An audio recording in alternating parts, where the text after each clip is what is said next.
Yo, what up? We're recording. We're on. We're recording. Let's go, Maine. What is up, YouTube? Back again. Ink flow form. Welcome back. Today, we're going to talk about Silas, French Bulldog that I tattooed. Silas is a badass. Oh, there we are. So this is on the inside of a calf, roughly, I don't know, 10 inches or so. I'm not really sure. That doesn't matter. My guest drove in 4 hours to get this tattoo, and I appreciate him for doing that. I have 2 French Bulldogs myself, so this was a cool tattoo for me to get into. I love French Bulldogs. Oh shit.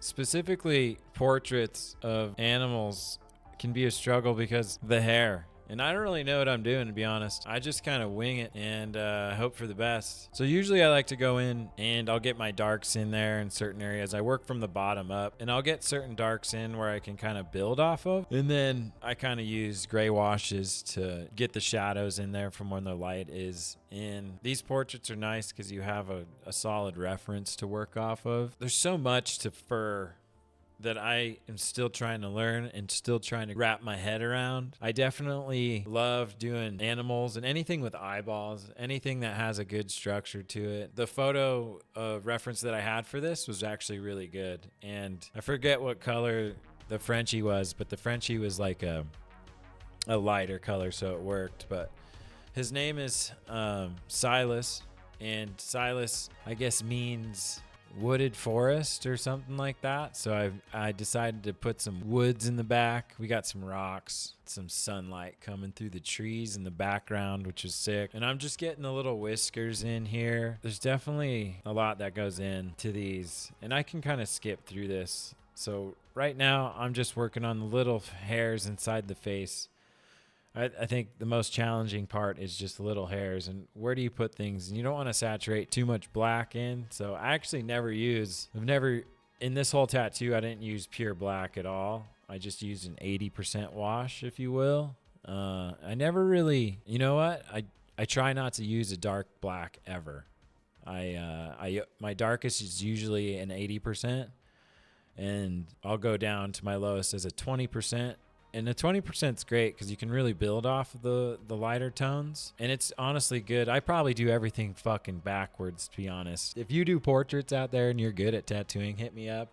Give me some tips because I don't really know what I'm doing, to be honest with you. I just try and do the best I can. But I have heard where people work from light to dark, and that might be better than doing what I'm doing, which is going from dark to light, because you can't take the dark away, you know what I'm saying? And sometimes it just doesn't work out. I haven't really ran into any problems, I guess. I'm not really sure. But yeah, let me know if you guys have any tips for me. I'm just going to give you my insight on what I'm doing here. And like I said, I'm working inside the face right now. I'm just trying to get everything in the face set because that's the most important part of this tattoo is the middle of the face. And I don't want the stencil to get faded through there or anything like that. So right now I believe I'm using a 7-round liner, and I'm just getting the darks in there around the eyes. That is the main darkness in this tattoo is the dog's face. So I just go in there and I'm doing back strokes a lot, as you can see there, because I'm kind of working inside the shadow of the eye, so I don't want that to be super dark. So this is just a light shading, and like I said, I do a lot of back strokes. And back strokes, I can get a nice, easy shadow in versus the front stroke, where it does impact the skin a little bit more. And I'm using a 27 curved mag. I use a ton of different brands. This is a cheap brand. I probably shouldn't use cheap brands, but it fucking works pretty good, to be honest with you. But yeah, it's a 27 bug pin. So I really like bug pins, number 10s, just because they tend to not traumatize the skin as much, especially when I'm doing something realistic and I'm just layering and layering and layering, especially when you are working from a light to a darker blend. And a lot of the times I won't, but there's occasions where I do that, where I will do that. But yeah, I'm super stoked with how this tattoo's coming out. The client definitely loved it. It was his dog, so it's always good doing a memorial piece for someone's pet or a family member, anything like that. Right now, I'm just getting the tops of these rocks at the bottom in here, and I think I'm just using a 7-round liner, and I'm just kind of sketching it in right now because I'm going to take a mag and I'm going to actually darken that up a little bit here pretty soon. I really enjoy black and gray tattoos, and I really enjoy the high contrast style. It's always super good. It's very therapeutic for me to sit down and just grind and try to make the best tattoo I can for, whoever's in my chair. Yeah, I'm just getting the shadow on the underside of his chin here. There's a little bit of light that comes up from the bottom, but not too much. It's pretty good. And I cross hatch a lot. So a lot of what you're seeing, I'll go one way and then I'll go the opposite way. And cross hatching always tends to work super good for me. What you see there where it almost looks like circles, I'm just hitting the backstroke on that mag right there. You see how it flared up red? I'm just getting a light shadow in right there. I don't want it too much. And then sometimes I'll do little tiny circles, especially if I'm trying to like pack a color in or pack a black in or something like that. But right now I'm just trying to get a little tiny shadow up under the inside of his chin there. So I kind of just brush over that. I think I'm using my machines on 7 volts right now. And then, yeah, and there's a lot of options especially with portraits. And I don't know what I'm doing, to be honest. So bear with me. Take this shit with a grain of salt. But I'm not a huge fan of a bunch of black shit around the tattoo for a portrait. I like border systems or stuff, objects. So for me, like, I chose to have a forest and trees and rocks for the contrast because something needs to be dark to make that puppy dog come out. So I chose trees, and it actually made sense, like I said before, because Silas means fucking, what's the meaning of Silas? Did I spell that wrong? Cecil? What? All right. Oh, there it is. Let's go. Latin name. There we go. Right here. See that?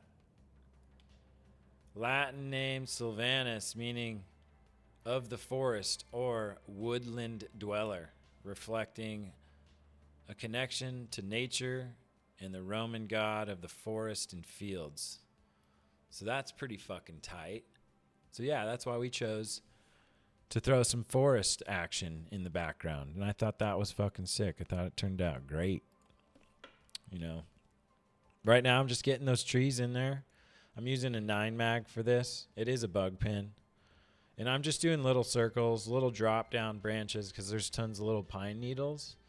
I tend not to focus on like tons of crazy little fucking details because they really don't stick out in the tattoo. Especially depends on how small it is, but you're not going to really find the tiny details really sticking out. I mean, for my instance anyway. Maybe I'm just fucking lazy and I don't want to do all the details, but we can argue that. We can argue the laziness. However, that's what I'm talking about. The black shit around tattoos can make or break a tattoo, especially a realistic one, I think. I think when there's just a blob in the background, it's a little fucking shiced, but when there's a border system, dude, like a something, it looks good. Movement, any type of movement. So yeah, I'm just using the mag here a little bit at a time. I think I have this one turned down to 6.2 volts or something like that because I'm just trying to scrape in little hairs in the inside of the ear. I'm trying to just get in and get out as fast as I can. Obviously, I'm skipping through this tattoo. I think altogether it's around like 5 hours or so. Said and done. But yeah, I mean, tattoo, it's looking good. Last part, getting some white in here. Definitely one of the most painful parts of the whole tattoo session is the white. Never pleasant, but it definitely makes things pop. I'm only putting the white here on these letters on the left side, almost like there's a light source coming from that left side of him. So little eyebrow hairs. anything that's kind of wet on the eyeball, definitely get some white in there. I used a 9, and I don't think I should have, because the white dots are a little thicker than I want, but oh well. Overall, I'm pumped. I'm pleased with the tattoo. I think it turned out really well, and he was stoked. I mean, he was super pumped. You know, he drove here, like I said, 4 hours from another city across state, and he left with a awesome tattoo of, you know, his dog he used to have. And Silas isn't around anymore, rest in peace. So we gave him a good experience. And, you know, that's one of the biggest reasons why we do this is, you know, memorial pieces for somebody that's a dog, you know, birth flowers, a child, a death, anything like that. Definitely meaningful tattoos are always very pleasant for us to do, and they're always super sick. So I try my best. I'm learning. I'm about 5 years into tattooing right now, and I've been doing realism shit for just like 2 years. I don't even know. I'm fairly new at it, but I definitely want to learn more. And then I just want to, you know, give people my insight on what I did. If you're watching this tattoo for tips, and I didn't give you fucking any tips, I'm sorry. But you can definitely comment below and ask me anything, and I can help with what my experience has been with especially designs, Procreate, questions, anything like that. Or if you have fucking tips for my dumb ass, I'm happy to take them in. I need it.